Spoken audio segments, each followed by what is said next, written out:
सुधा, इस बार भी मैं अपने साहस से देखना देखना कैसे मैं सुरेश की फसलों पर अपना अधिकार जमाता हूँ। हाय हाय हाय हाय, तुम तो आस्तीन के सांप निकले जी। अपने ही भाई का सुख नहीं देखा जाता तुमसे। अरे अगर तुम अपनी मेहनत से फसल उगाकर लाते तब मैं मानती कि तुम सच में सच्चे और अच्छे इंसान हो। तुझे क्या पता सुधा, दूसरों का हक छीनने में कितनी मेहनत और साहस का प्रयोग करना पड़ता है। मैं जो करता हूँ उतनी मेहनत और साहस तो तुम्हारा देवर सुरेश भी अपनी फसलों को उगाने में नहीं करता होगा। अरे जाओ जा। बस सुधा बस, मैं आगे एक लफ्ज भी और नहीं सुनना चाहूंगा। मेरी पत्नी होकर मुझसे ही अपना बोरिया बिस्तरा बांधो और चली जाओ इस घर से। ऐसे कैसे चली जाऊं और कहाँ जाऊं? मेरे मायके में भी तो कोई भी नहीं है। तो क्या हुआ, तुम्हारा देवर है ना, जिसकी प्रशंसा करते करते नहीं थकती तुम। चली जाओ इसी के यहाँ और दोबारा मुझे अपनी ये मनहूस शकल मत दिखाना। तुम जैसे इंसान के साथ रहने से अच्छा है मैं चले ही जाऊं।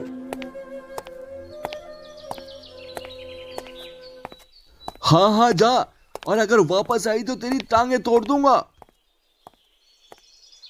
बड़ी आई देवर वाली, देखता हूँ कितने दिन रहती है तू वहां।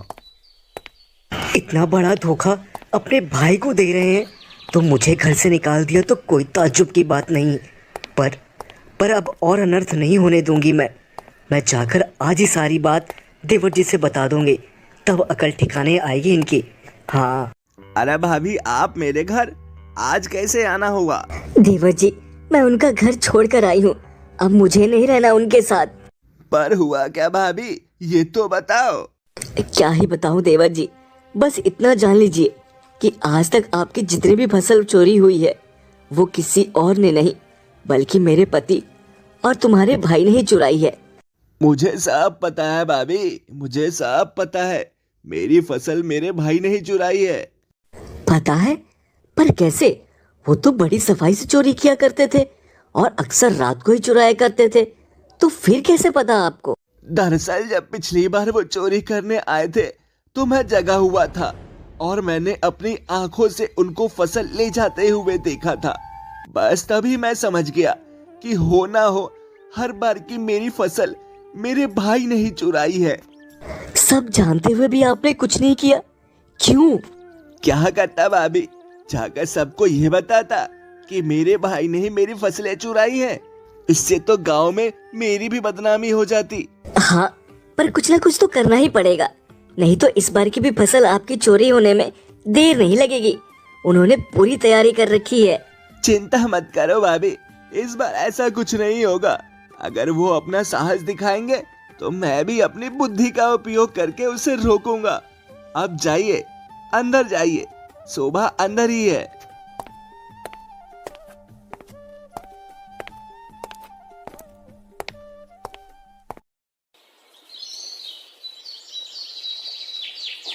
क्या हाल है सुरेश मेरे भाई, कैसा है तू?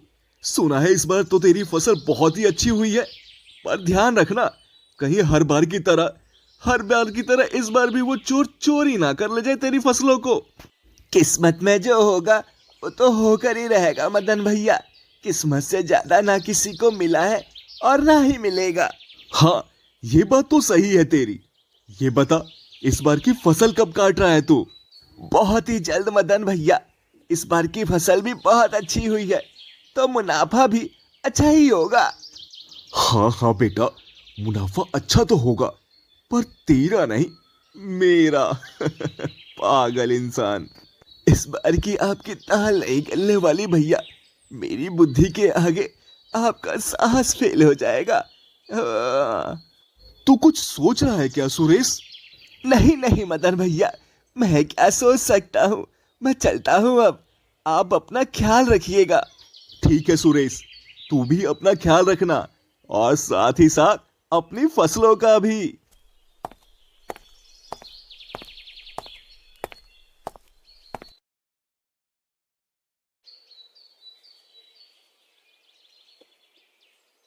ध्यान से सुनो सब लोग, मुझे इस बार की सुरेश की सारी फसल चाहिए।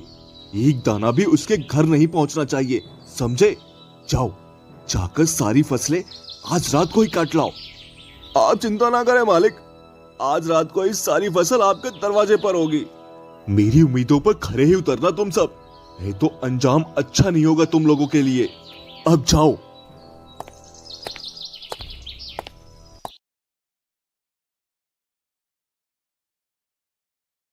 भाई बंसी, यहाँ तो इतने सारे बिजूका हैं। हर खेत में तो बस एक ही बिजूका होता है, और इस खेत में तो इतने सारे बिजूका हैं, कुछ समझ में नहीं आ रहा। तेरी बात तो एकदम सही है, मुझे कुछ गलत लग रहा है यहाँ पर। बंसी, ये बिजूका तो अपनी ही तरफ आ रहे हैं। भाग भाग बंसी, भाग।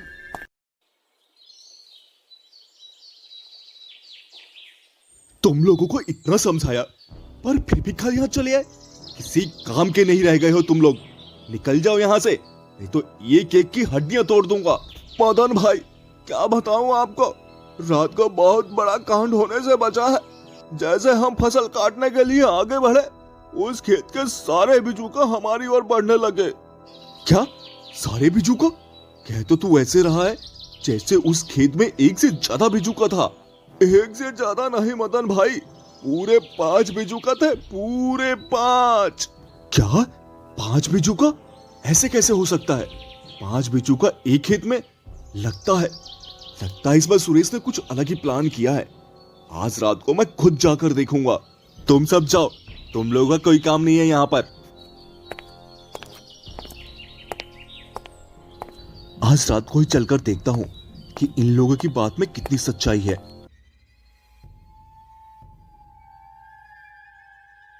बंसी और रामू की बात तो एकदम सही है। यहां तो सच में इतने सारे बिचूका हैं। भला इतने सारे बिचूका का इन खेतों में क्या काम? मेरा क्या है, चलकर फसल काटता हूं।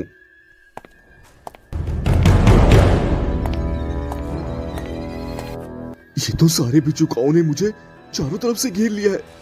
भाग मदन बेटा, भाग, यहां से भाग ले, नहीं तो तेरा अंत यही हो जाएगा।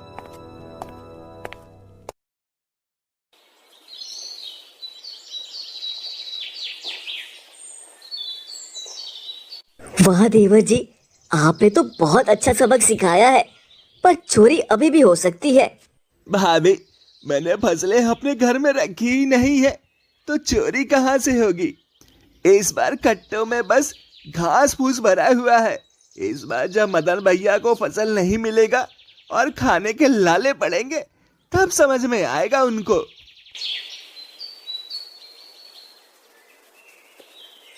सुरेश, तूने इस बार अपनी फसलों की जगह घास फूस रखा है? बता बता, कहाँ है तेरी सारी फसल? नहीं तो मार मार के तेरा कचुम्बर निकाल दूंगा। कचुम्बर तो मैं तेरा निकालूंगा मदन। तूने आज तक जितनी चोरियां की हैं, उसका तुझे हर्जाना भरना होगा सुरेश को, नहीं तो इस गांव से बाहर भगा दिया जाएगा तू। और तेरे पास तो वैसे भी कुछ नहीं है, खाने पीने के लाले पड़ जाएंगे। अभी भी वक्त है, समझ जा और अपने भाई के साथ मिलकर काम कर। आप ठीक कह रहे हैं जमींदार जी, मुझे फोकट की खाने की आदत सी पड़ गई थी। मेहनत क्या होती है इसका मुझे तनिक भी ज्ञान ना था। बस अपने साहस के बल पर अपने भाई का अनाज चोरी करके गुजारा कर रहा था। पर अब ऐसा नहीं होगा। अब से मैं अपने भाई के साथ मिलकर काम करूंगा। और सुधा, तुम भी मुझे माफ कर दो और मेरे साथ घर वापस चलो। देवर जी, आपकी बुद्धि ने तो सच में मेरे पति को सुधार दिया है।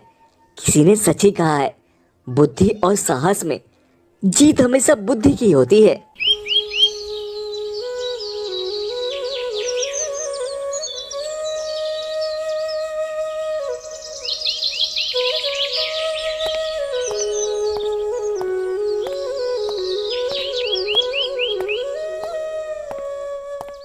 सुधा, इस बार भी मैं अपने साहस से देखना कैसे मैं सुरेश की फसलों पर अपना अधिकार जमाता हूँ। हाय हाय हाय हाय, तुम तो आस्तीन के सांप निकले जी। अपने ही भाई का सुख नहीं देखा जाता तुमसे। अरे अगर तुम अपनी मेहनत से फसल उगाकर लाते, तब मैं मानती कि तुम सच में सच्चे और अच्छे इंसान हो। तुझे क्या पता सुधा, दूसरों का हक छीनने में कितनी मेहनत और साहस का प्रयोग करना पड़ता है। मैं जो करता हूँ उतनी मेहनत और साहस तो तुम्हारा देवर सुरेश भी अपनी फसलों को उगाने में नहीं करता होगा। अरे जाओ जा। बस सुधा बस, मैं आगे एक लफ्ज भी और नहीं सुनना चाहूंगा। मेरी पत्नी होकर मुझसे ही बे। अपना बोरिया बिस्तरा बांधो और चली जाओ इस घर से। ऐसे कैसे चली जाऊं और कहाँ जाऊं? मेरे मायके में भी तो कोई भी नहीं है। तो क्या हुआ, तुम्हारा देवर है ना, जिसकी प्रशंसा करते करते नहीं थकती तुम। चली जाओ इसी के यहाँ और दोबारा मुझे अपनी ये मनहूस शकल मत दिखाना। तुम जैसे इंसान के साथ रहने से अच्छा है मैं चली ही जाऊं।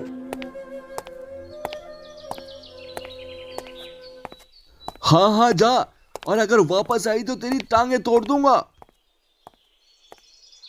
बड़ी आई देवर वाली, देखता हूँ कितने दिन रहती है तू वहां।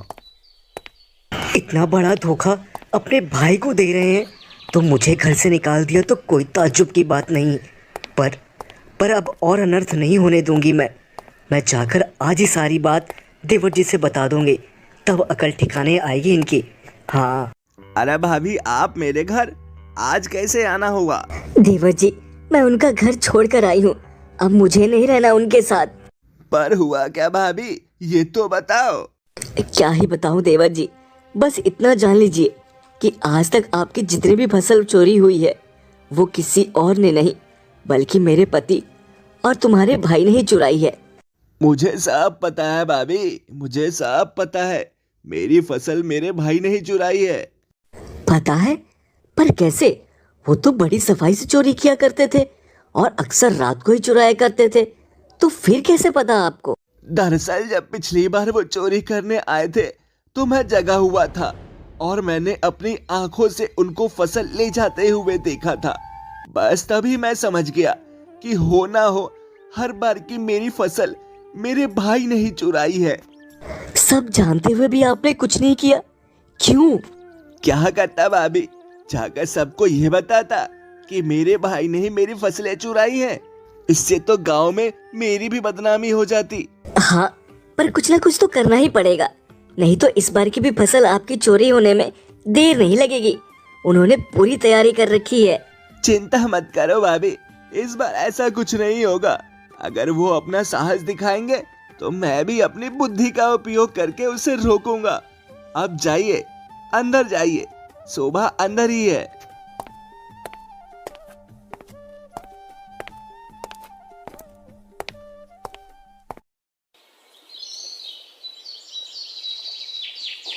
क्या हाल है सुरेश मेरे भाई, कैसा है तू?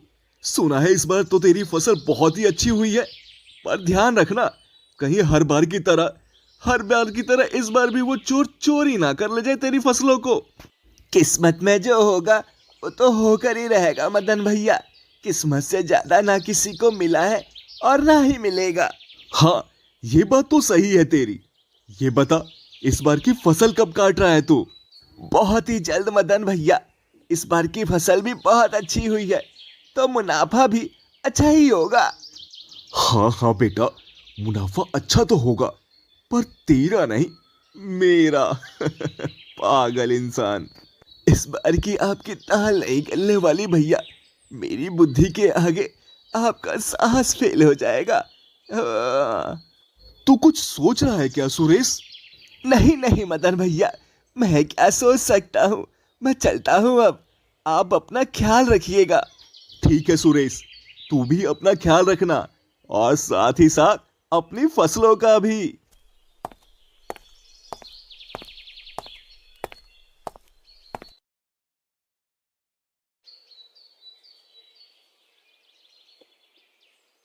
ध्यान से सुनो सब लोग, मुझे इस बार की सुरेश की सारी फसल चाहिए। एक दाना भी उसके घर नहीं पहुंचना चाहिए, समझे? जाओ, जाकर सारी फसलें आज रात को ही काट लाओ। आप चिंता ना करें मालिक, आज रात को ही सारी फसल आपके दरवाजे पर होगी। मेरी उम्मीदों पर खरे ही उतरना तुम सब, नहीं तो अंजाम अच्छा नहीं होगा तुम लोगों के लिए। अब जाओ।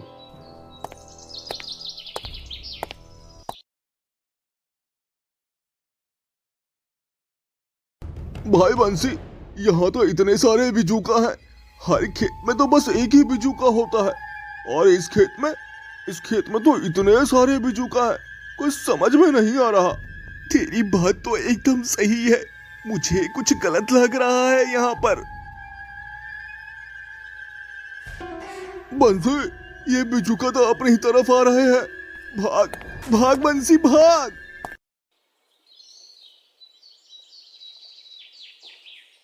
तुम लोगों को इतना समझाया पर फिर भी खाली हाथ चले आए। किसी काम के नहीं रह गए हो तुम लोग। निकल जाओ यहाँ से, नहीं तो ये केक की हड्डियां तोड़ दूंगा। मदन भाई, क्या बताऊं आपको, रात को बहुत बड़ा कांड होने से बचा है। जैसे हम फसल काटने के लिए आगे बढ़े, उस खेत के सारे बिजुका हमारी ओर बढ़ने लगे। क्या सारे बिजुका? कह तो तू ऐसे रहा है जैसे उस खेत में एक से ज्यादा बिजुका था। एक से ज्यादा नहीं मदन भाई, पूरे 5 बिजुका थे, पूरे 5। क्या 5 बिजुका? ऐसे कैसे हो सकता है? 5 बिजुका एक खेत में? लगता है इस बार सुरेश ने कुछ अलग ही प्लान किया है। आज रात को मैं खुद जाकर देखूंगा। तुम सब जाओ, तुम लोगों का कोई काम नहीं है यहाँ पर। आज रात को ही चलकर देखता हूं कि इन लोगों की बात में कितनी सच्चाई है।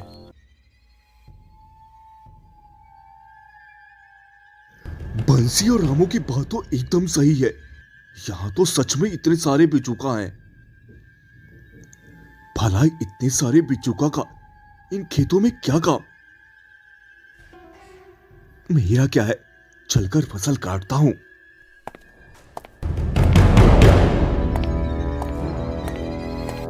ये तो सारे बिजुकाओं ने मुझे चारों तरफ से घेर लिया है। भाग मदन बेटा भाग, यहां से भाग ले, नहीं तो तेरा अंत यही हो जाएगा।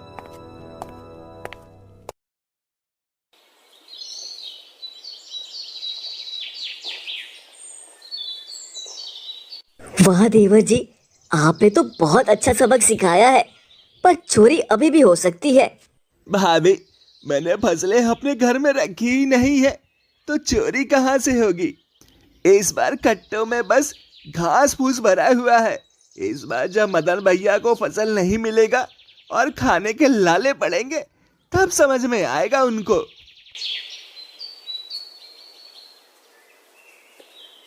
सुरेश, तूने इस बार अपनी फसलों की जगह घास फूस रखा है? बता बता, कहाँ है तेरी सारी फसल? नहीं तो मार मार के तेरा कचुम्बर निकाल दूंगा। कचुम्बर तो मैं तेरा निकालूंगा मदन। तूने आज तक जितनी चोरियां की हैं, उसका तुझे हर्जाना भरना होगा सुरेश को, नहीं तो इस गांव से बाहर भगा दिया जाएगा तू। और तेरे पास तो वैसे भी कुछ नहीं है, खाने पीने के लाले पड़ जाएंगे। अभी भी वक्त है, समझ जा और अपने भाई के साथ मिलकर काम कर। आप ठीक कह रहे हैं जमींदार जी, मुझे फोकट की खाने की आदत सी पड़ गई थी। मेहनत क्या होती है इसका मुझे तनिक भी ज्ञान ना था। बस अपने साहस के बल पर अपने भाई का अनाज चोरी करके गुजारा कर रहा था। पर अब ऐसा नहीं होगा। अब से मैं अपने भाई के साथ मिलकर काम करूंगा। और सुधा, तुम भी मुझे माफ कर दो और मेरे साथ घर वापस चलो। देवर जी, आपकी बुद्धि ने तो सच में मेरे पति को सुधार दिया है। किसी ने सच ही कहा है, बुद्धि और साहस में जीत हमेशा बुद्धि की होती है।